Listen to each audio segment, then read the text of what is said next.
Clone Wars fanatics. This is another awesome episode of Customizing the Clone Wars, episode 45. I am your host. It's actually 46, Chad. Is it? No. Yeah. 46? Yeah, for real. Unbelievable. That's okay. We let everybody know early enough. We're good. Yes. That's right. 45 was Night Sisters last week. 46, in fact, is Monster. Yep. And once again, I am your host, Peak Obi-Wan from Peak Obi-Wan Custom Creations on Facebook. Along with me, I have my co-host. His name is Brian Fulton, and he also goes by Darth Daddy from the Customs for the Kid blog spot. How you doing tonight, man? I'm doing really well. I'm glad I made it in time. I was kind of nervous that I wasn't going to get here on time, but I'm here. We made it on time, and we're good to go. Yes. And we have a special guest, folks. We have the super talented Sithfire 30, Dayton Allen. How you doing, man? I'm doing good, guys. How you doing? Oh, very good. Yeah, I'm excited to have Dayton on. I think I probably wouldn't have tried half the things in customizing that I've tried if it wasn't for your inspiration. Oh, thanks, man. Appreciate you guys having me on. Yeah, anytime. Of course, this is a show where we talk about the Clone Wars and we do a little customizing along the way, right? We just love customizing. We like to put in the unsung heroes, the weirdos, the freaks, the ones that maybe never got made, right? Yeah. And there's plenty of those on this show. Yeah, for sure. And like I said, this is Monster. I'm just going to paraphrase this. Basically, Count Dooku is convinced that Jedi are stalking him. They're trying to hunt him down and kill him, and he's worried about it because he no longer has an apprentice, right? He got rid of Ventress, right? We have this kind of this deviation in the Clone Wars where all the gloves are off, everything's going crazy, cats and dogs are living together, and it's just nuts from this point on, right? You were talking about that last week, weren't you? Yeah, it's basically a free-for-all. I mean, bad guys are fighting bad guys. There's just all the underground. There's just so many different factions, and everyone's competing for power at this point. And it was a nice change because in Star Wars, you always saw just good guys versus bad guys, and what you got in the Clone Wars was finally just all the rules were rewritten, and it kind of created a really exciting element for Star Wars and just a different way of perceiving the whole galaxy. That's right. Yeah, it was just topsy-turvy. So we get this guy, this Night brother, right? And there's Night sisters, of course, and they're witches, of course. I love the dark magic. And then there's these Night brothers, and they pull this guy from Maul's village, right? He apparently is blood to this guy, Darth Maul, right? So we're going to see an amazing custom later on by Sithfire 30, or should I just call you Dayton? This Dayton is fine. Awesome. Yeah. So tell us, Dayton, tell us a little bit about yourself. You are a customizer, of course. Who are you in this world of Star Wars customizing? Star Wars custom. I'm a graphic designer. I've been a Star Wars fan since I'm a '70s original trilogy guy. So you know, it's been something that I've always enjoyed. I've been collecting, probably since 1995, 94. Yep. Back then, my first custom was around 95. I think it was a Shadow Trooper. Just literally just getting a Power of the Force Stormtrooper and repainting it black. And that was my first custom ever. Sure. And then it just sort of just been something like a hobby I started to enjoy. And then I went off, did other things for a while, and then came back and noticed that there was a lot of forums online that was big into Star Wars customizing and stuff like that. And got to see a bunch of stuff by Glassman and Bantha 5, I believe it was. And I started seeing these guys working in wax and all these things, and it just sort of thrilled me. So I bought a little batch of Super Sculpey and went to work on and made a General Gree. And I think that was my first photo custom that I posted on Rebel Scum and Yak Face back in the day. And from there on, I just was in a kick, and mostly it was clones. Mostly it was all clones there for a while. I was on that clone trip, not only customizing, but buying army building like crazy. It was a sickness, you know, a lot of people got into that. And you know, finally I started getting into, as a customizer, started getting into Dark Horse comics. Started seeing all the different variety of characters and stuff like that, and Dark Horse was creating, and it really inspired me. And so I started creating characters of those, of my favorite Jedi and stuff like that from the pages of those comic books. And that's basically where I you know, stayed.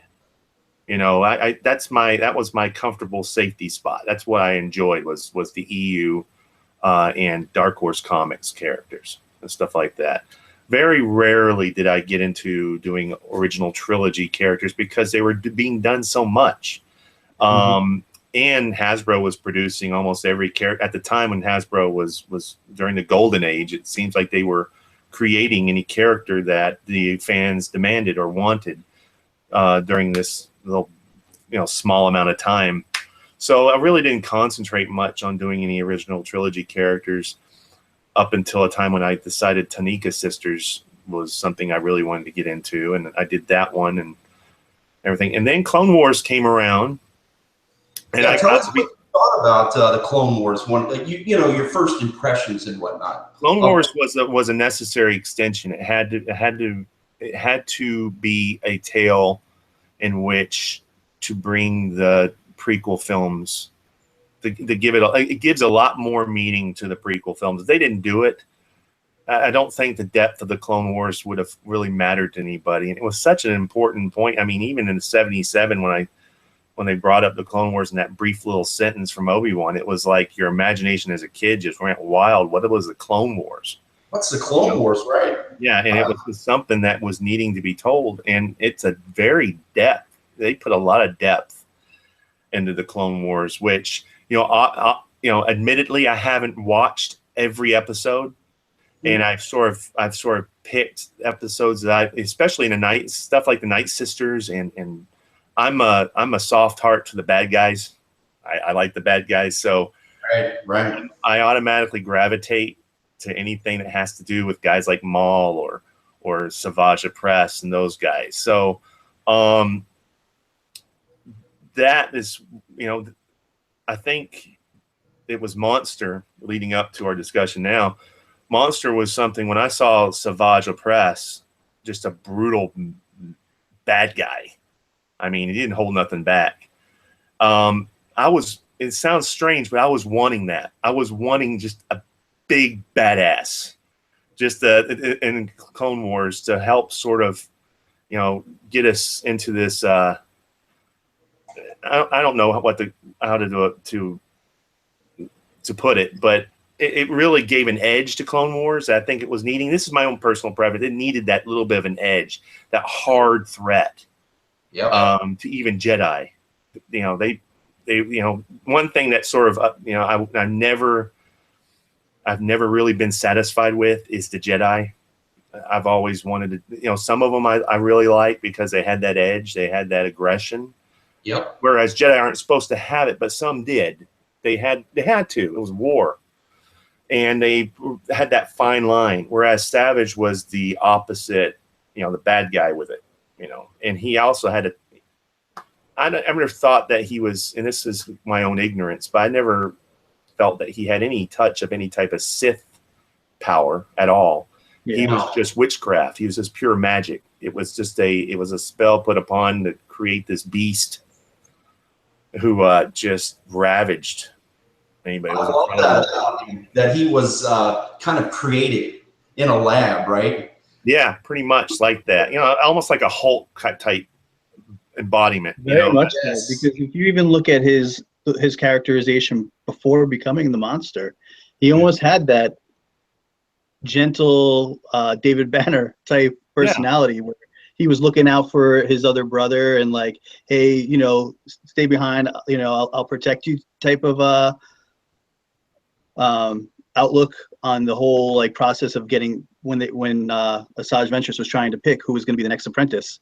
Yeah. He was trying to be the protector, and he went from someone who was that protector to, after that magic had touched him, to killing the person he was trying to protect. Yeah.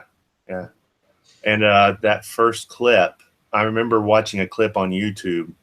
It was the first introduction of him when and forgive me again, it's my ignorance of not remembering exactly the sequence, but he was storming, Dooku, I guess, sent him to storm a temple, and there was 2 Jedi there. Right. And he stormed that temple, and he destroyed everybody in front of him. He got to those Jedi, and they didn't stand a chance. And for some reason, I went, oh, this guy, I've got to make him. I got to make this guy. Yep. So that was the start of the process, the creative process of how to make this. Because as the episodes went on, you realize that there was times when he wore his armor. There were times when he was battle damaged pretty badly, and he was times when he didn't have his armor on. And every time, excuse me, every time I saw that, I was getting deeper and deeper into the custom. Do I do several different figures, or do I just do one and encompass all of this into that one figure? And how am I going to do that? And that's what brought upon, it was probably one of my most unique customs and one of my bigger customs in terms of Star Wars. Mm-hmm. And there was a lot of additional, tooling that went involved to make it look real, or make it not real, but make it look functional. The armor and the articulation with the armor, making sure everything was removable and stuff like that. So I really enjoyed it. You dressed that custom beautifully. Oh man, it was I took Aves, I think, to the point, in custom figures of how far it could actually go. And what's so great is it's holding up wonderfully even today. I was thinking about going back to it and adding that prosthetic arm, the robot arm he eventually got. Yeah. Mm-hmm. I never did that, and I've always wanted to go back and add that back into his custom, and I will eventually. I want to do that, but he's still a beast. He's awesome. Well, let's jump in here. Let's talk about this a little bit. This is our fortune cookie here, and it basically says, "Evil is not born; it is taught." What do you think about that, Dayton? What do you think about that fortune cookie? It's absolutely true. Yeah. I mean, if you want to get into the humanity part of things like that, none of us are born evil. We're only taught that. We're taught that through the people and the environments that we're subjected to. That's so true. It's absolutely true. So yeah, that's a good idea right there. Yeah, I believe he constantly talked about the fact that Ventress was still hurting. You know what I'm saying? She was still sad and wanting to get this vengeance on Dooku, that she was implementing, Sith principles on this guy. Mm-hmm. So that's mainly why I believe, this anger, this treating him like an animal was kind of the precedent for how they brought him up. And here we see right away in this awesome image, this is Dooku on Dathomir. Yeah. And he's sitting down, and she gives him a drink. And this is going to lead us into our Easter egg right away. This is a legitimate Easter egg. Do you know what... do you recall, Brian, what she says is in this drink that she concocts for him? No. That's our Easter egg. She goes, "It's black root. It'll rejuvenate your energy." Do you know where black root comes from? in the Lucas archive. Is it willow? Yes. It says, Mad Mardigan says, "My mother raised us on black root. It's good for you. It puts hair on your chest." And oh my God, that's so funny. And your memory's like, Laura Dannon doesn't need black root or hair on her chest. There's always these little things that go on in the Clone Wars, and there's little Easter eggs here and there, and it's great. But they send him on his way. Basically, they're talking about this monster. And Ventress goes to this clan, and there's actually Savage before he becomes the monster, and he's even shorter than Farrell. Yeah. This is Farrell, his brother, and he's always trying to make sure Farrell is, staying Safe. out of the way, right? Yep. So she tests these people basically, and this is just a striking image. Do you have a picture of that? I do. Your ninja that you can show Yes. us. I call her the ninja ventress. Basically, this is a really cool look for her. Last week we were talking Dayton, and she had like I think it was like 5 or 6 different looks for Ventress. You definitely should get into making some of those Ventress looks. Have you ever considered a kind of a hybrid real Ventress? Ventress, oh yeah. Yeah, Ventress is one of those that I have on my list. And when I get back into Star Wars work, I wanted to always do a Ventress. This is your basic one. I mean, Ventress was in the comics, on and off a couple of times as well, and I just really liked her character, and so I've always thought but I also liked some of the Clone Wars depictions of her, very much so. Yeah, they did a nice job with her. Yeah, tell us about that Ventress there. Okay, so on this one, I basically just took the regular Ventress figure that we all got. I did a little bit of sculpting on the front, added some shin guards with some plastic I had laying around. Pretty much the whole front is sculpted with green stuff. And then I think the blade itself is probably also green stuff. Metal, like those little metal shards, are all attached to a shoelace.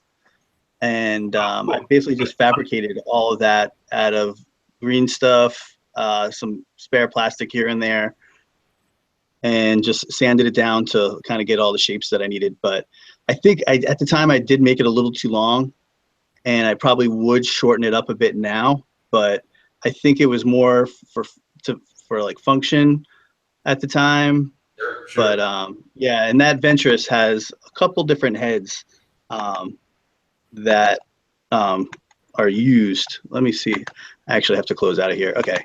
So you could swap that head out and then get, with the where she has the hood up, and then I think there's even the option where I have basically 3 different heads that you could switch out. So you could have the mask up over her mouth and nose. Right. Yeah. But yeah, I mean, I pretty much did a whole set of Talzin, Night Sisters, and the Ventress with, the 3 different looks in that outfit. And tonight I'm not going to really go deep into it because we did cover it last week in our Night Sisters episode. I really just want to focus on, Dayton stuff this week. Okay. Very cool. Yeah, so basically, I appreciate you sharing that, by the way. So we see again that, he sees that Farrell is going to be killed. And he's like, I give up myself to you instead of, please don't kill Farrell. Take me instead. And she takes him. And this is where we were hoping to, talk a little bit about your Savage Press. If you could show us some of the pictures that you have. All right. This is amazing. While you're loading those up, I'll just briefly go through this. They basically use Night Sister magic that makes him grow, or turns him into a hulking beast. They give him powers. I would say. Did they necessarily give him the Force, or what do you believe the heightened level of the Night Sister magic did for him? Brian? Geez, I don't know if it's the Force per se, because they never really talk about Night Sister magic in constructs that we use when we talk about the Force. It does seem like it's something particular to the Night Sisters, and but you do see Savage start to use the Force when he is Dooku's apprentice, when he has to lift up those large pillars, Right. if you remember. Mm-hmm. So he does have the ability to use the Force, but you don't know if that has more to do with Dooku's teaching or what the Night Sisters had imbued him with. It's difficult to say for sure. Yeah.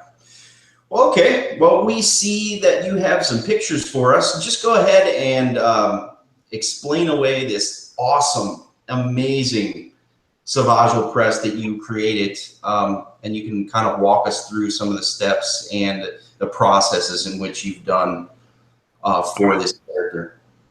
All right, cool. This is on my Flickr page. So there's an album for this if anybody wants to take a closer look of my Savage press. But so basically, Savage in my mind, and please jump in if the screen goes away or anything like that, so I know. But basically, I wanted this guy to be max articulated, and he had to be big. So I can only remember, I don't know where the legs came from. I can't remember. I think is a mix about 3 different characters. The hips come from one character. I think that's a vintage original trilogy Luke. Yeah, that's your go-to, isn't it? The Luke is your go-to. Yeah, pretty much. Exactly. Yeah. Poor Luke. I've cut him up so many times in this one. There's at least 3 Lukes being used here. I wanted to make sure he had a lower ab crunch and a lower, just above, below the chest crunch, so that he can get a full articulation going up and down. And even with the armor being placed on him, would still have some sort of articulation with all that on him. So I want to make sure of that. And so that's a crazy build right there, but it was going. I had a purpose. There was an idea behind it. So as I scroll down here, just a second. Here's the images right here. Show you the build as it was reaching its final sculpting frame. So what we got here is a head sculpt that I started on that I made a cast of, just to get the best look I could of just his face. That's all I was concentrating on at that point, was just his face. Ears and horns can come later.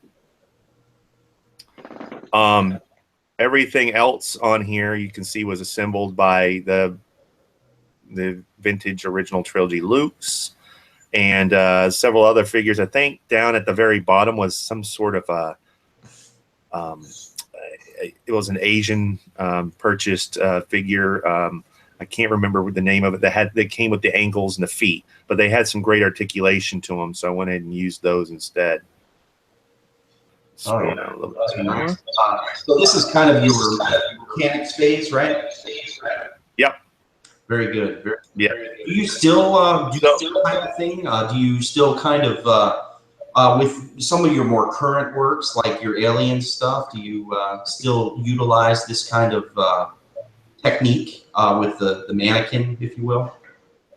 Always, yeah. It's been my staple. I always create a frame first, and then I go back and sculpt over it. They haven't been as complex as this as of late.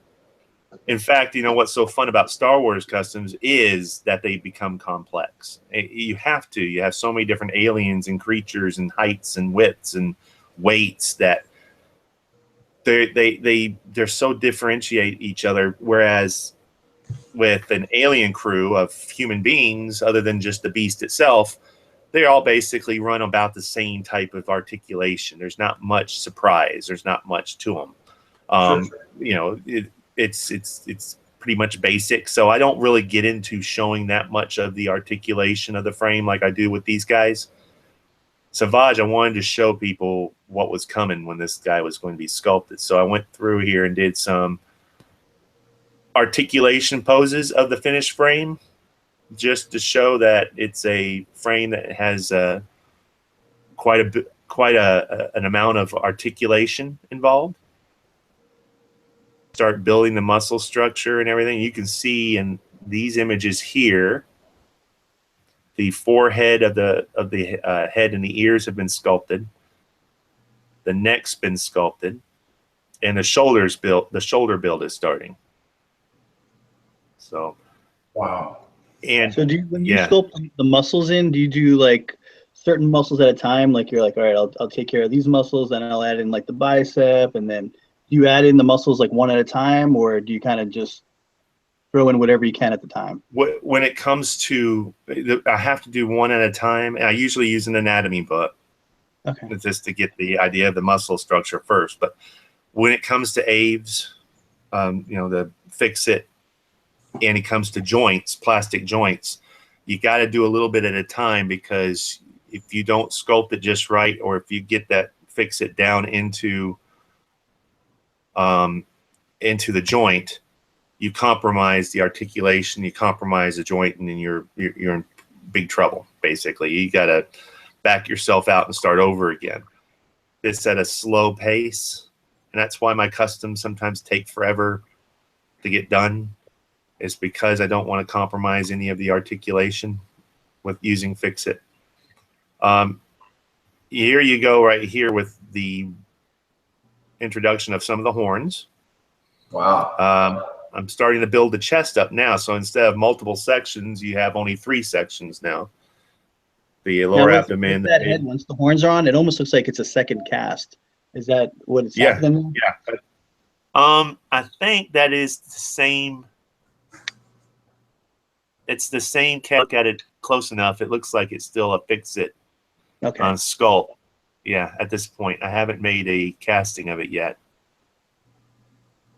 That is just more images showing of the showing that the articulation is still functional. I just love to show the pictures, of each step to make sure that everybody understands it. People say, well, you're going to build this and it's not going to be as articulated as it was, as a frame. Well, yeah, you do lose some of that articulation. You always do. Yeah, some of the movement, right? Yeah, and I think that you can ask any Hasbro sculptor when they used to sculpt the figures with articulation, that some of the articulation will be compromised, because we want to make sure that it has this type of body armor, it has this type of gear on them, and sometimes you can't get that ab crunch like you want, and this or that. The Joe Press, he is awesome, right? He is amazing. I just really love it. Yeah, he was a villain that you actually had sympathy for, I felt. You do there was a part of you, as much as you really knew that what he had become wasn't someone that you could have sympathy for, you almost had sympathy for the person that he was prior to that event. It's funny you say that. We just saw the Rebels episode with Darth Maul, right? Yeah. And Obi-Wan Kenobi, and I was feeling the same way for Darth Maul. I just, you start to feel not just pity for these terrible characters, but you miss them. You miss these characters that are evildoers, right? You're like, oh man, my favorite character. Why do you gotta get rid of my favorite? I would say in this show especially, my favorite characters tended to be the villains. There's just something about them that they weren't just only bad guys. All of them, last week we were talking about all the things that were, that Ventress had gone through, and you saw her whole life story, which was really interesting. That's one of the only times you really get that much focus on a character in an episode, where you basically learn her whole life story in a matter of a few minutes. Yeah, I hear you. We were talking about how the Night Sisters changed him into this beast, right? And look at the size of this Savage Press. We're definitely going to see this with Dayton's work once he pulls up this imagery. But look how huge he is compared to the Night Sisters and Ventress and everything. Was the Hasbro toy that large, that big? It was big, but I don't know if it was that big. It was very big though, compared to some of the other figures. Because when I look at him on the shelf, I have a back, my tallest Clone Wars figures are on the back row, and he definitely has a firm place in that back row. Yeah, and yeah, he's just huge. Oh my goodness. I just can't believe how big he is. It's unbelievable how large he is. He's back. All right, cool. And while we were waiting, we were talking about Savage and how huge he is. Are you seeing this image right here, Dayton? Look how huge he is compared to the Night Sisters. Yeah. Unbelievable. Unbelievable. There you go. Perfect. All right. So where we left off, we were talking about how you developed some of the horns in the front there. Yeah. Yeah. So basically, let's scroll down here and tell me if you can. I'm scrolling down here. Yep, we can see it. Mm-hmm. All right. So here we go. Now at this point, let me get rid of that. Stand by. All right. At this point, I've finished sculpting the front horns. All right. And I've finished sculpting the upper chest and the shoulders. So I'm just basically now focusing on just getting some shots of the head and the expression on the face and the bone structure and stuff like that. So I'm having some fun with that at this point. Very cool. Did you have any of those horns break off right off the bat? Yeah. In fact, each horn is sculpted separately and then glued into their little sockets there. They're separate pieces. So it was super glue really responds well with Abe's Fix-It. I don't know if you've ever had that. Yeah, definitely. Yeah, it's solid. Once it glues it, it's solid. It's a great combination. But here you'll notice the horns are too large. So I had to go back and make adjustments as I go, and you'll see those adjustments later. But right now they're way too big. There's it just huge. Yeah. Mm-hmm. Yeah. I ran into that with a Sugi the Bounty Hunter. I did the same thing that you're talking about. I actually took the time to let it dry almost to it till it's not workable anymore. And I just formed the horns by themselves. And then I was like, well, I'll just cut them off and glue them onto her head. But they ended up being just huge when I first started. Oh yeah. It's all about figuring out that proportion. And, that's why I take so many images, because eventually I'm going to find out just how out of proportion I am with everything. So here we go. Here's a picture of me going, hey, wait a minute. Horns are too big. So here's this is a Photoshop job, actually. This was showing the horns as they are in image A. You can see that. And then image B shows me reducing the horns of what they should look like. Sure. So I went ahead and did a little Photoshop of that so I can get myself a good reference to go back and reduce them down.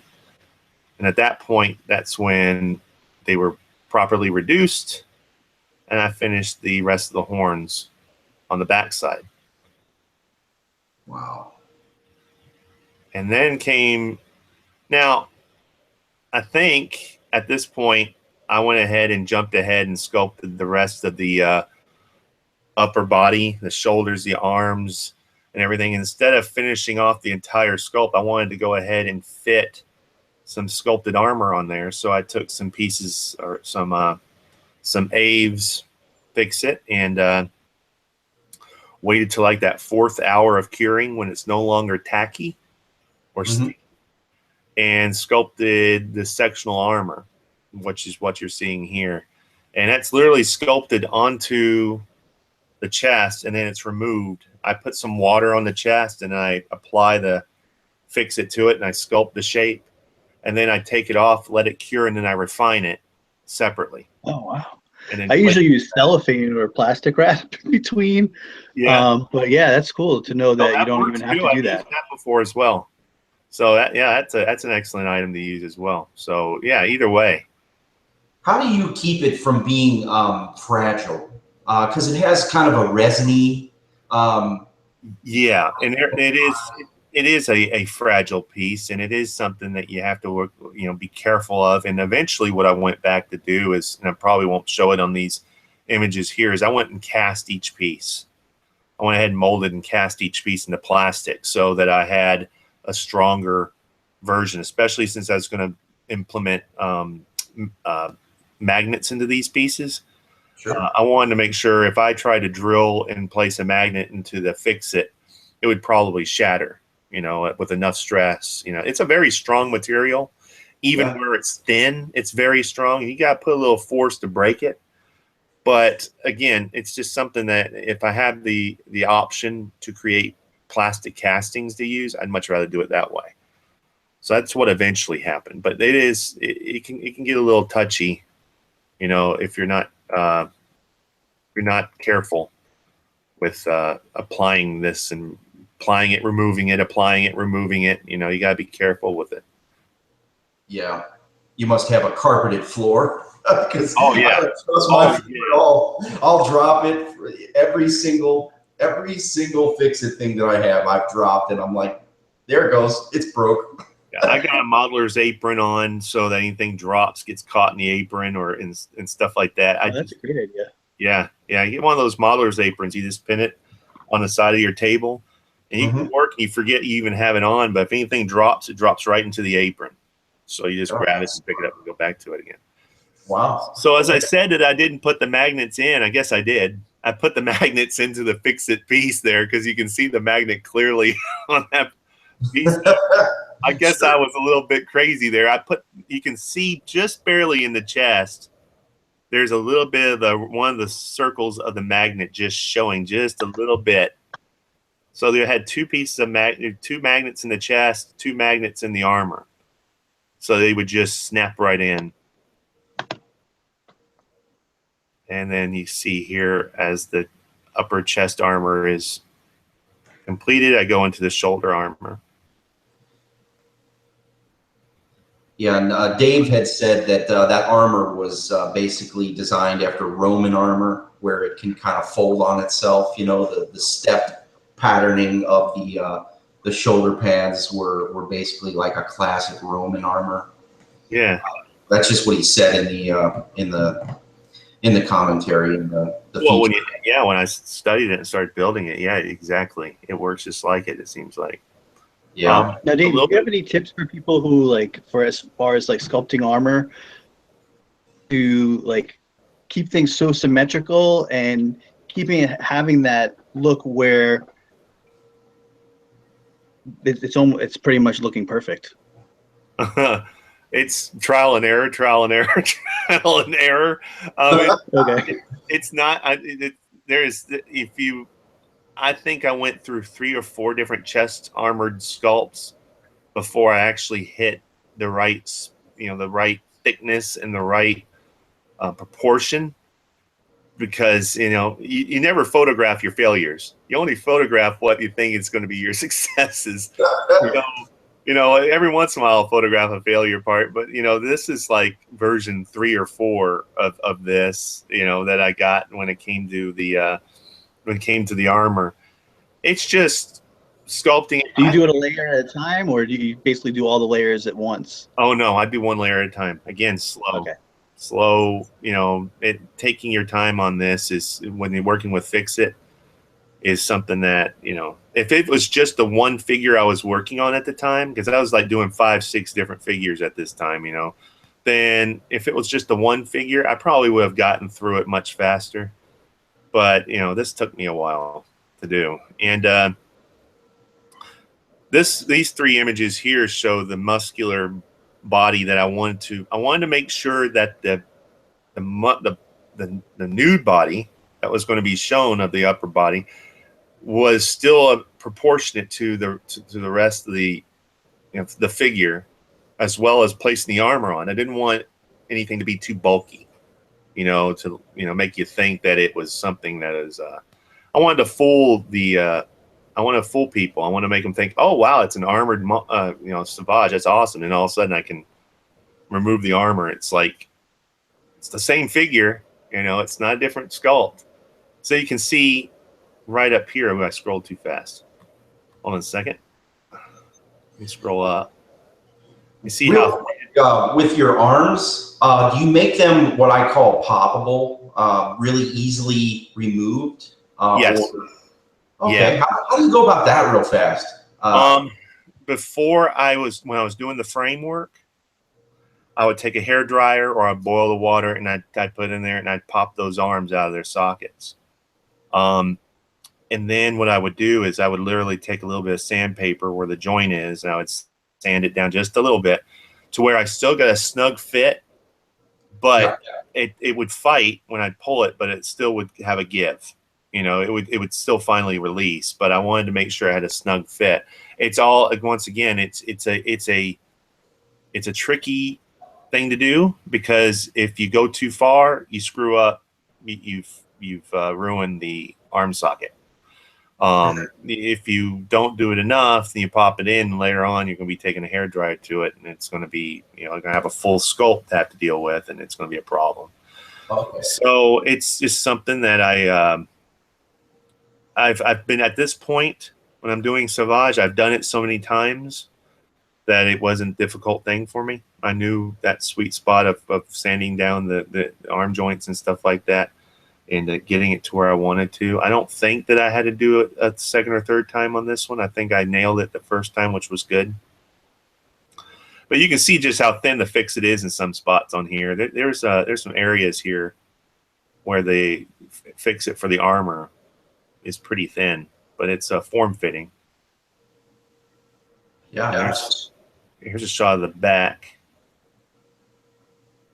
right here. Let's see what this is.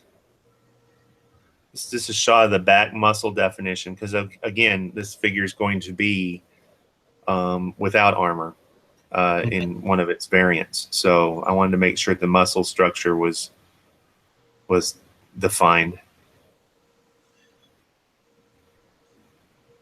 So there's a shot right here showing the alternate arms and just the upper body sculpt so far, with one section of shoulder armor done.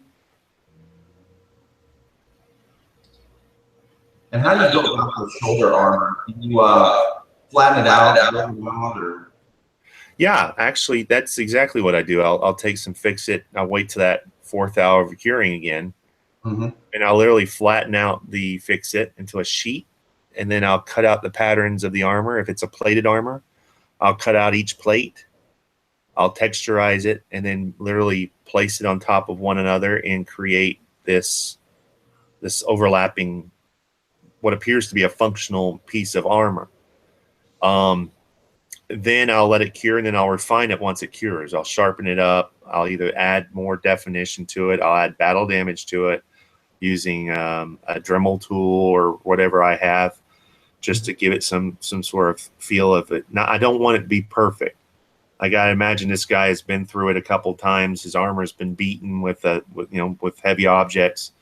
I don't want this armor to be beautiful and clean. It's not supposed to be. So the edges are worn and warped and battered a little bit and things like that. And that's all intentional. I don't want you never want it looking perfect when it comes to a guy like this. You want it to look like it's been through it.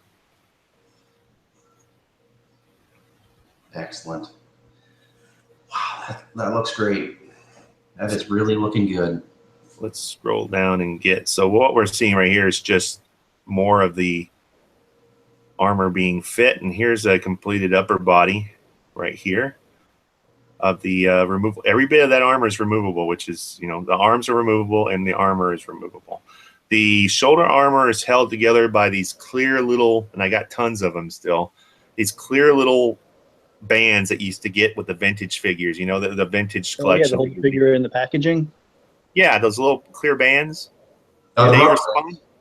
I keep a whole Tupperware container full of them. Oh yeah, they respond to super glue so well, and I'd literally just cut it in half, tack glue on one side and the other, and if they ever come apart, that's okay. You just clean it and you put another one on there, no big deal.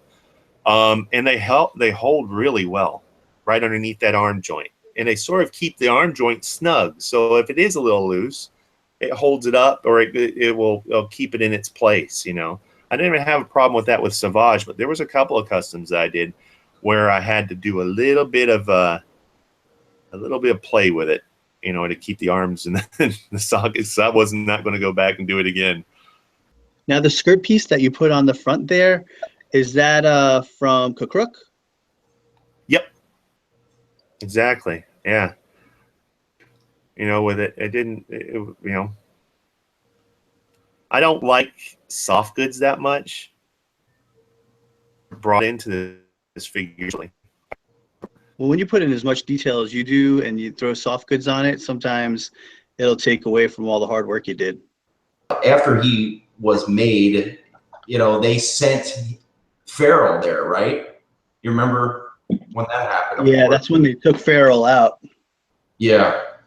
He actually, and I think this is an element of the Sith teachings, you know what I'm saying? That they have him kill somebody who's most dear to him,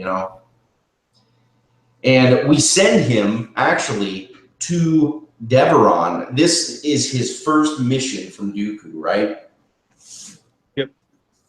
And when he goes to Deveron, this is actually going to lead to my first customs of the night. And I just recently shared these. Before we go into them, though, this is a clone trooper I'm actually working on. Do you recall what this guy's name is? I do not. His name is Trauma.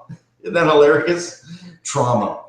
Clone I'm about to commander. experience some of that. Yeah, he does. He does. And this is Halsey's commander, right? And Savage just takes this guy out. Check out how the weapon he's holding. Check out how the part of the gun is down, making it more of a different type of rifle. Did you notice that? Yeah, that is very different compared to. I think they put out just only one clone trooper I could think of that had that similar. Is because it has that more rounded barrel at the front. Right. It's not exactly the same as far as the sight on the front of it, but there was a clone trooper that I remembered that had a rounded barrel that was similar to that. Yeah. That was this released. Is one of those, well, go ahead. What'd you say? Oh, I was just talking about the gun. I remember at least one figure that came with something like that. Yeah. And this is an asset. This is one of those things we use just to give you an idea of how to make this. Ultimately, you can pull from your characters. I used I'm currently working on this guy right now. I used a Rex, and I actually dremeled out the helmet of an ARC trooper.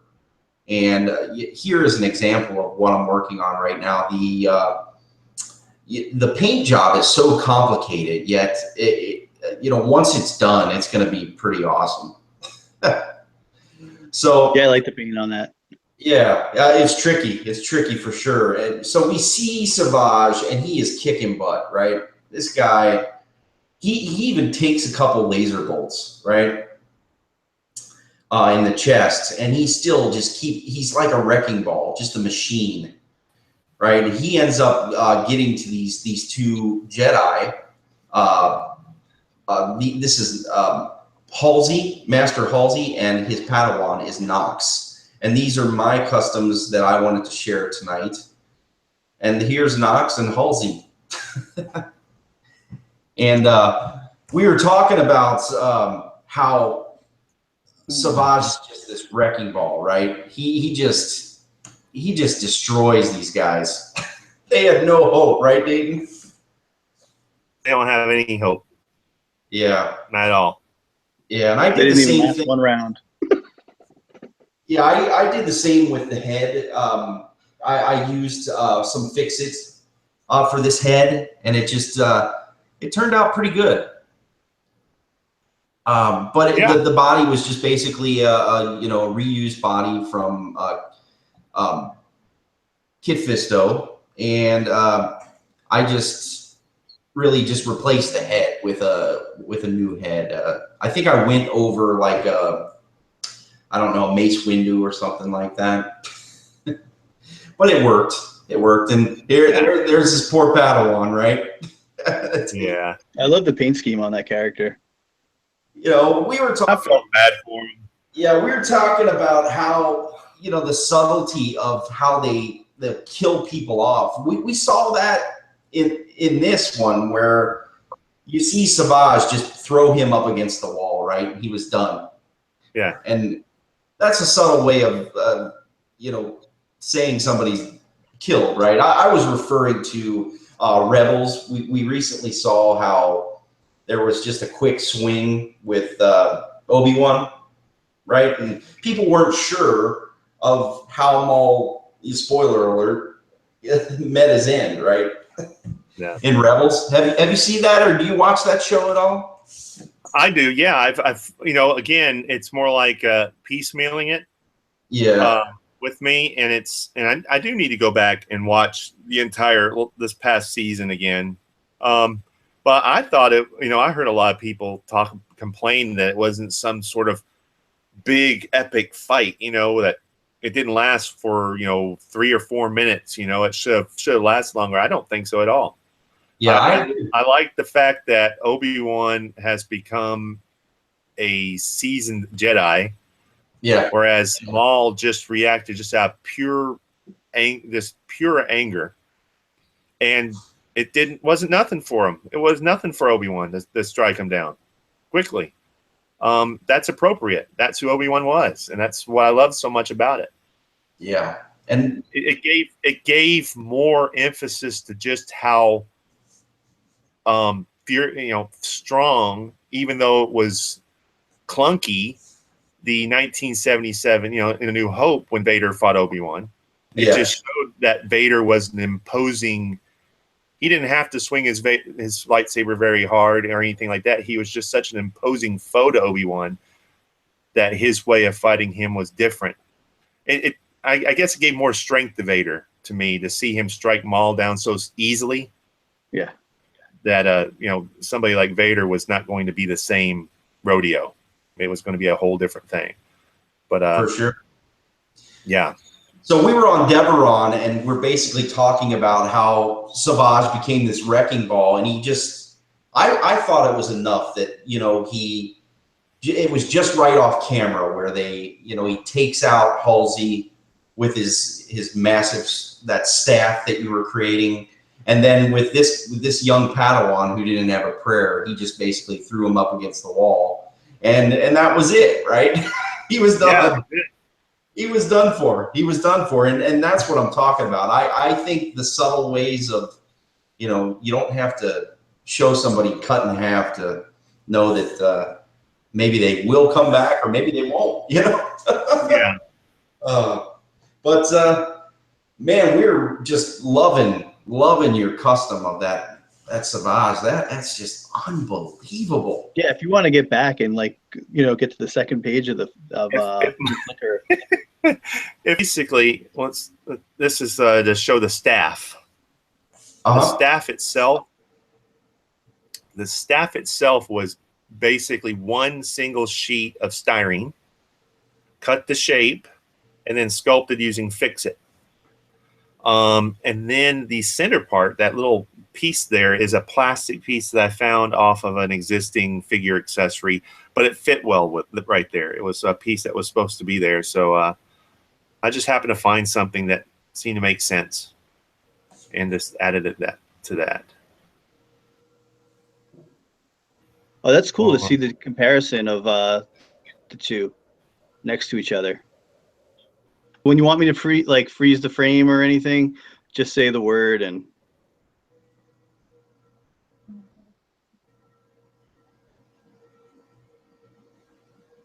Okay. So basically, this is all the paintwork that went through. I love the shots with the smoke. Probably utilizing a little bit of Photoshop in there. That's wonderful. And just the size comparison in that with the Hasbro version. And his, I would say, is more of a hybrid reel, what I would call a hybrid reel version of the character. I would say probably more accurate as far as the scale. Yeah. You go ahead and talk about it, because if I were to talk, it might not show the imagery. Yeah, you can see the stress over here that he was discussing in the armor, showing that little bit of battle damage there. Yeah. And these are just amazing.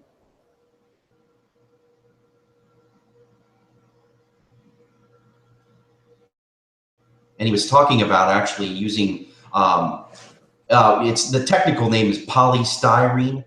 He basically used, it's like a thin sheet of styrene plastic that he probably cut to shape. And then he put the and he put the fix-it around the polystyrene, the shape. It's just basically a flat sheet of plastic. Some of the people that utilize polystyrene, it turns out to make great pieces. We were talking about poly real quick, Dayton. You said it's polystyrene, is that right? That's right. Yeah. And what is is it 040? You know, I know I'm talking shop, but some people might not understand what that is. But where do you get polystyrene if you're not in the industry? I usually get the sheet styrene. Yeah. And it's called hold on, it's called Evergreen. Evergreen and Plastruct also makes a sheet styrene in different thicknesses, and you can get this at any hobby store. Usually Hobby Lobby, or not Hobby Lobby, but Hobby USA. Yeah. Or your local modeling shops. You can get this. You can also get it on eBay, and that's usually where I get mine. You can go to eBay and go in there and type in Evergreen styrene, sheet styrene. Sure. And there's some great online eBay shops like Omni Models and a couple other places that sell it. Sometimes, mostly, much less than what you're going to pay at Hobby USA for some strange reason. And you have much more of a selection as well when you're on eBay. So that's where I buy most of mine.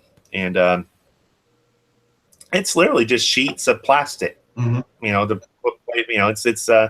it's great for building. I mean, most of my Nostromo build so far has been mainly styrene and sheet styrene and stuff like that. You can vacuum form it. You can glue it. You can mend it together, bend it, shape it. You can do all kinds of stuff with styrene. That's excellent. But, yeah. So that's how that staff came to be mostly. Awesome. That's an amazing custom. Really great. Thank you.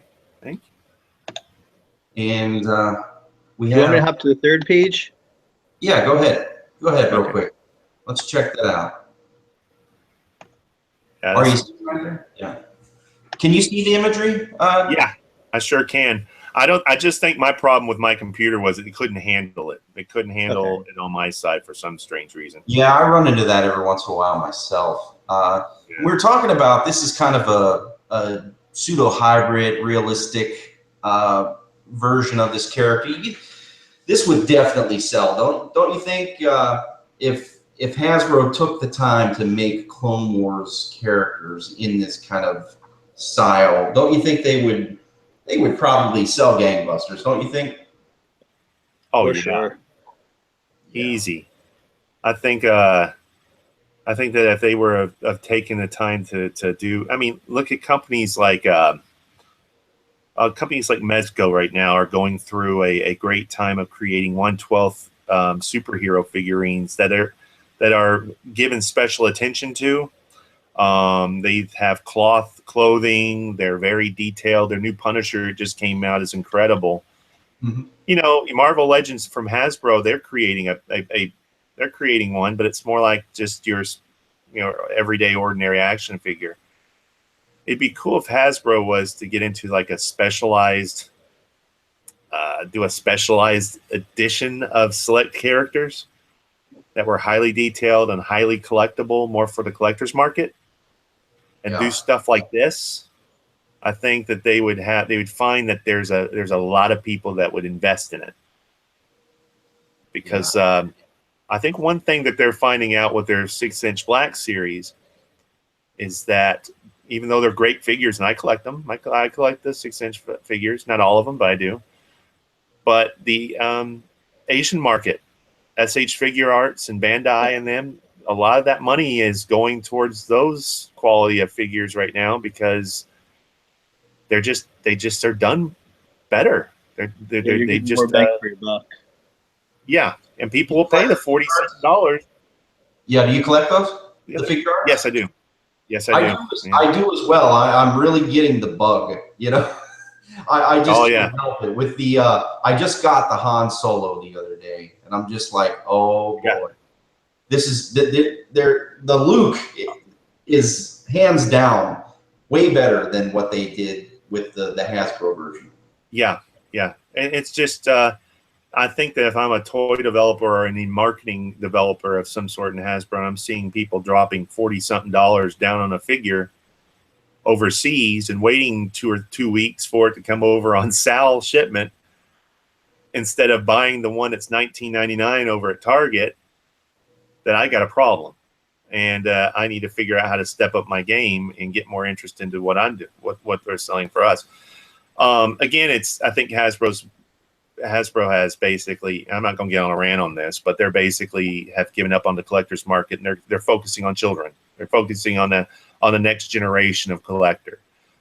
So, Yeah, I like what some of the things they've done recently. I do, but it's just I miss my articulated 3 3/4 figures, and they're just not going to make them anymore.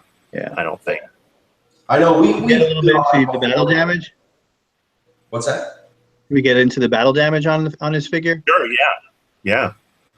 Yep. So, of course, an episode in which he gets pretty messed up, and I can't remember the episode exactly, but he does have one of his horns cut, I believe, and he goes through some pretty nasty events that's led him to get into this spot. And I just thought to myself, well, I already have castings made of all this armor, so why don't I just take one set and just destroy it, and just give it some blaster and some explosion, some shrapnel, damage and stuff like that to it.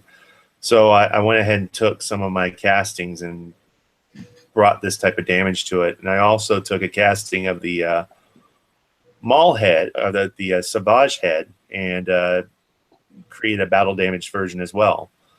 So what you're seeing there is an additional head cast, with just a different paint scheme. It's basically sharing the same body, though. There's not another body built. I wasn't going to dare try to build that body again. So, Yeah. And did you use like a Dremel tool or something to make that battle damage once you had all the armor set up? Yeah, I used a sanding tool, the edge of a sander, to create those sharp cuts in the armor, like something must have hit him broadside, and just blew him probably left or right. And then, just those types of Dremel attachments really worked well, with this. Wow, that is excellent. Wow. Thank you. Just love it. Just love it. It is just so cool. We see this guy, and he's almost impervious. We were talking about how this Night Sister magic made him impervious in some senses to blaster bolts, to different damage, right? And you showed it all in that custom. That is just wonderful. Thanks, man. Yeah, you really showed the expanse of what could be done with just one figure and all the different options that you have, and you kind of widen the scope of what I think the average customizer can think about what they could do with a figure, and gave everybody new horizons to tread.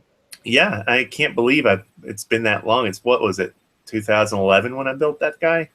Yeah. I need to get back into some Star Wars stuff. I keep saying I have them right here. I have work right here that I want to do, but I invested so much into this Nostromo thing that I still want to get to a certain completion point with that. But I got some new ideas that I want to sort of push with Star Wars customs a little bit, and try to take like a Savage type idea and Savage Oppressed type idea and go a little bit further with it and see how it goes. But some people have asked me if I'm going to do any 6-inch versions of Star Wars. No, I'm not going to be doing that. I'm going to stick with my 3 3/4. I got all these 3 3. I just don't want to go any larger. I don't want to. Yeah, there's so much more you can probably do, But at the same time, I just, it's just 3 3/4 is what I want. And if they're not going to make them, then I'll make them myself. So, Yeah.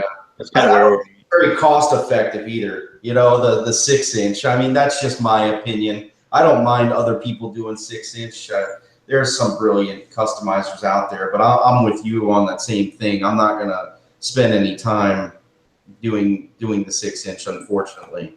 and they take up so much more room. I don't have any more That's room. my issue with it. Yeah, they sure do. I'm collecting the Batman, the animated series. Have you seen those? And they just take up so much space. And they just released that the Batcave with the Alfred, and I'm just like, I gotta have that thing, and I don't even know where I'm gonna put it. I'll just put it in my bed or something. I just don't know where it's gonna go, because this stuff is so big, and it's just like, why go big, when what we had worked. And I agree with you. Yeah, we won't go on a rant or anything, but yeah, we're missing it, and that's kind of why we're doing this show. We like to go back in time and really celebrate what we celebrated with the 1/18th scale, right? It was amazing, right? It was so amazing that we got all this stuff. Even the Clone Wars stuff was unbelievable. So, I think go ahead. Yeah, I think that I don't know, and I don't know if you've noticed. Maybe you did. I don't know. Maybe it's because I've been so involved in stuff. I haven't really gone to all the forums and the things as much as I should. But I think customizing in itself Star Wars custom has taken a hit a little bit because of their lack of 3 3/4 and articulated figures over the last. Very much so. I think that it's if you're just a up and coming customizer, or you don't know as much, then you can go on eBay and get these loose figures if you need them or something like that, or you don't want to wait. My problem is sometimes it's if I get inspired to do a figure and I just don't have the pieces to build the frame that I want to build. Yeah, I have to go on eBay, and sometimes I might have to get them from overseas, and I have to wait 2 weeks. It's getting a bit more difficult that way. Mm-hmm. I see a lot of customizers now spending time. I've seen a couple of them spending time articulating the non-articulated 5 POAs, and that's a shame. Instead of creating you waste so many good figures doing it. They release. I did it for a little bit with Rebels with the main cast, and it just got to the point where I got angry, and I just said I'm not doing that anymore. Yeah, I'm sitting there thinking to myself, this is you got all they'll say, look at these beautiful sculpts and stuff like that. Yeah, you got them. Put a friggin' joint in their elbow, for heaven's sakes, or do something. I mean, it's just we weren't supposed to regress. I didn't like the idea of them saying, we're changing the market outlook. Well, you guys bought these when they were Power of the Force. You guys bought these when it was Episode 1 came out. They were all 5 POA. But I said, yeah, but then you gave us more articulation. And then they made it a staple for that many years. And all of a sudden you're going to regress and say, oh, no, screw that. We're just going back to 5 POA. You guys don't need that, do you? No. We'll give you 6-inch. That should keep you happy. Now, here I am going on. That's a money piece. That's a money grab, right? It's a money grab. Yeah. Of course it is, right? Am I under the impression to think that 5 POA, that's how they start in the manufacturing? Is that right? They add the articulation later, right? They cut them after they make the 3D rendering. Is that correct? Am I right in thinking that? I personally believe so. I'm not sure exactly. I just know that a lot of the, during the time when they were creating the articulated figures, I would usually go back sometimes and try to get a hold of some of their scans they'd use, and it would always be like a 5 POA type design. Mm-hmm. And they would actually go in and add the articulation points.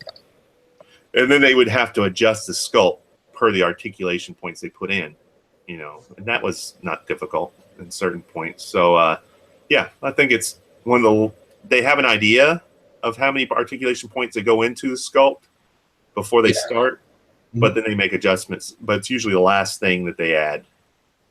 before the sculpting. Yeah, I figured as much. They're just kind of dropping it right at right when they get the mold out, right? Yeah. Dropping the articulation. That's just terrible. Yeah. Oh boy, yeah, we could rant about it all night for Yeah, we sure. could. Yeah. I don't think it's coming back either. I think that's really why we just celebrate the show. We do our own thing. I mean, we've got 2 new movies that have come out, and they haven't dropped any big announcement yet on any articulated line. It's not going to happen. I mean, Rogue One. They haven't even announced any new 5 POA figures. Yeah. You know, golly. I mean, you got Rogue one of the biggest releases ever, and you're not capitalizing on it right now. I mean, I don't understand. Here we go again. I'm getting into the another rant.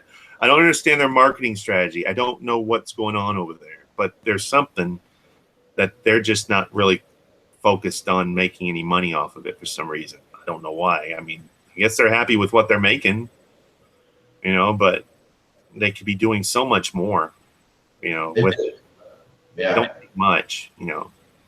we just have to hope that they lose the exclusivity come 2020, and then maybe we'll get some competition in the 3 3/4 inch scale, the way it's happening with the 6-inch scale. I kind of wish that they would, in terms of like G.I. Joe, I wish they would lose, that so somebody else can jump in on that. Look at boss fighters and stuff like that. Look at what these other companies are doing right now. These small groups are giving collectors what they want. Yeah, and it's just a shame that Hasbro doesn't see that. I don't know what their intentions are. So, yeah, they need that higher dollar, of course. That's always the thing, right? Yeah, that's what happens. Strong arming us, right? They're continuing stockholders. Yeah. They just keep trying to push this 6-inch line, and I think we're going to have some troubles coming up. We'll see. I think 6-inch line, you're already starting to see a lot of repacks. Yeah, it's true. It's not like you got a lot of new stuff this year. You got a few, but there's a lot of repacks too. Yeah, it's true. I've got to get that 6-inch Lando. So I'm looking forward to that. That whole wave is kind of nice, I will say. I don't collect the 6-inch, but out of all the waves that I've seen come through, that's the most appealing. Yeah. I worry about that wave, honestly, coming out because they have this 40th anniversary celebration that they're trying to do of all these repacks and whatnot, and then they're going to jump right into The Last Jedi. I just hope that wave gets sold, and I like the Rebels characters. I think that's something they're doing right, because it's a unique character. I think they would benefit by not copying and piggybacking everything. I feel like this industry has one scan and they just sell it to everybody. Sideshow gets it first, then they sell it to the overseas guys, then they give it to Hasbro. If you notice, all these different characters they are making, they're all the same. They're all piggybacked. You see an element of a snowtrooper come out over here, and then it comes out over there, and then here comes R5D4, and then there he is.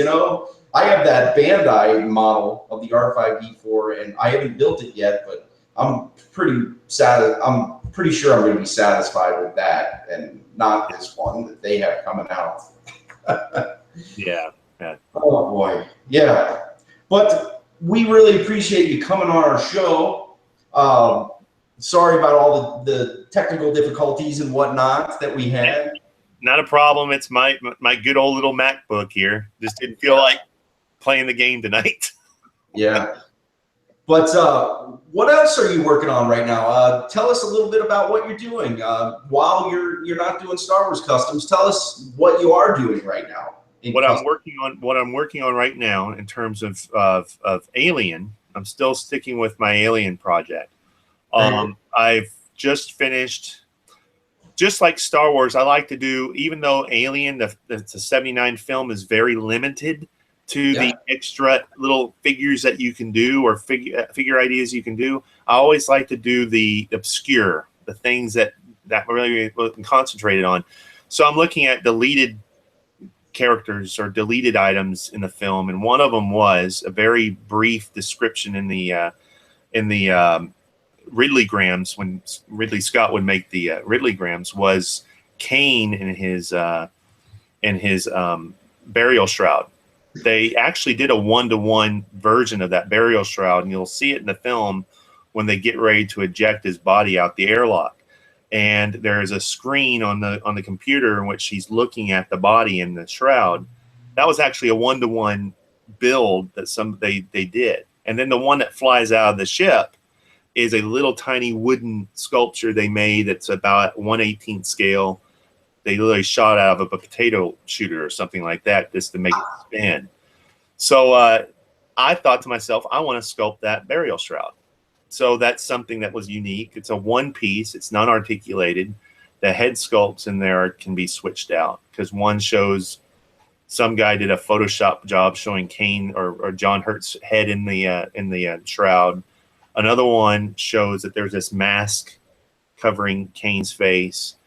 And then there's a deleted scene in which the shroud is unraveled and he's floating out in space, orbiting the ship for some reason. It's supposed to be a horror, scary moment that they decided not to put in the film. So I'm working on something like that. And then I'm also working on the ship itself. I'm working a little bit on the auto dock, or the medical room, in which, Ash and Dallas remove find the face hugger on Kane's face, and he sits in that. He lays in the medical unit for a good day, until the face hugger falls off, and that's not part of the film. But the medical diorama, that medical room, is very unique. I really loved it a lot, so I'm starting to build that right now. And then pretty much I'm doing a couple more versions of the alien itself. I'm working on some head sculpts of there's a version of Giger's Alien that he did for Alien 3, which was more of a female type looking face, had the lips of a female and the slenderness of a jaguar type look. And I've been trying to work on tooling that one. I'm working on a sculpt for that I haven't shown yet, but I'm working on that.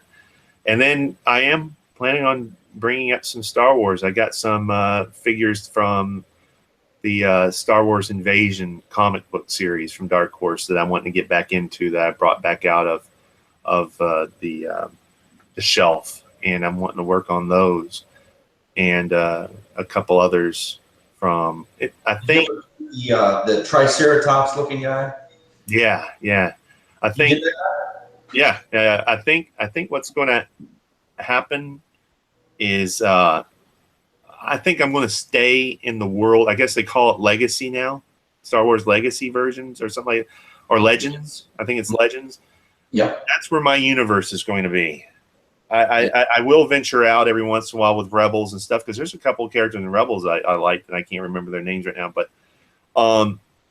in terms of where I'm going to be creating characters and sculpting and customizing, I think I'm going to stay in that Dark Horse Comics realm, because there's just so much. And the characters in the pages of these comics, some of these guys just did little sketches of some various characters in the background that were so interesting that no one caught on to them, but I saw them. I always look in the backgrounds.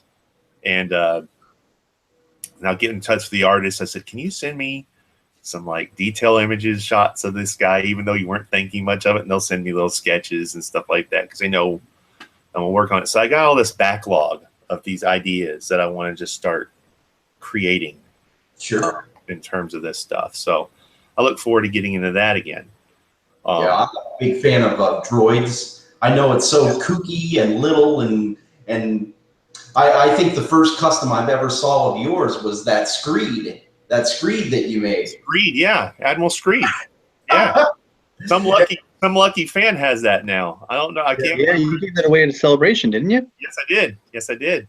And yeah, it was a awesome one. I always intended on going back and redoing that figure again. So that might be something. But in that universe, Droids universe, I like that too. I just love those eras of. They're so funky. I love those weirdos, for lack of a better word, the weirdos. It's so crazy to think that was Star Wars. And I keep it in my personal canon, I suppose, but we dwell in the Clone Wars, of course, as well, because there are some weirdos in there too. I'm working on a Trench right now, and he is just crazy. He's just crazy. Big spider guy. So awesome. Yeah. Oh, that's another figure I need to return. He's brought spider. I need to get that Maul done. That Maul spider. I love the figure, and I wanted to create a realistic version of it. So I felt he almost looks zombie-like. The sculpt itself looks like he's out of The Walking Dead at this point. So, but I like that. I want him to look like the dark side that's just eating him alive, and he's just like, and I need to get back to that. I mean, he's sitting up here on my shelf, just looking down like he wants to pounce on me. So I need to. You have time if you want to come back on and share it with us. Yeah. There's still time before we get to those episodes. That's in season 4. Yeah, season 4, right? Yeah. Yeah. So you have a lot of time if you want to just even show the whip. Come back on and show us what you got. Yeah. We would love to see it for sure. Yeah. Very good. So where are you when you're not on the show? Where can we find you? You can find me on Facebook at Sithfire30 Creations. Mm-hmm. You can find most of everything that I have done or I'm doing right now in terms of photography on my Flickr page. Just type in Google Sithfire30's Flickr, and it'll take you there. I have a Twitter.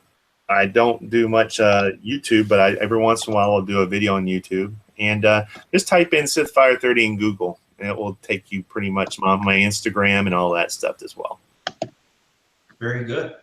And when I'm not here, you can find me on Facebook mostly, Peak Obi-Wan Custom Creations. I also have a page on Instagram, Peak Obi-Wan Custom Figures. Where can we find you, Darth Daddy, when you're not on the show? You could grab me over at the Customs for the Kid blog. Real quick, there's I don't know if you guys follow Victoria's Cantina, but she put a super articulated petition just trying to make those super articulated figures mainstream again. There's a petition on the blog right now. Any customizers that want to sign this, it's great for our hobby. It's great for photo novelists, diorama builders. It's just a way to keep the art form alive as far as environments and action figures. So if you have a chance, come to the blog, sign that petition. And from there, you can get our links to our Facebook page, the YouTube channel that you're watching us on now, our Twitter feed, Tumblr, Instagram, Google+, Pinterest, pretty much all those things. And then I know last week we were talking about that comic pack Ventress. Yes. And I started it. I still have stuff I have to do, but you could basically take that comic pack figure. You have to change the paint job. You have to reduce the collar on the neck, but and then paint the arms white. I still have to do a little bit more to her. I didn't have a chance to photograph her or finish her today. I had stuff I had to run out of the house for, but that is something you could probably do with that figure to make a Clone Wars version of that Ventress that they showed in last week's episode that we had briefly mentioned. But yeah, that's pretty much it. Very cool. Well, until next time, thanks again, Dayton, for coming on. We really thanks so much for coming on with us. Yeah, absolutely. Amazing work. It just blows us away. Wow. Thank you. So amazing. So thanks again, guys. We'll see you next time. Take care, and may the Force be with you.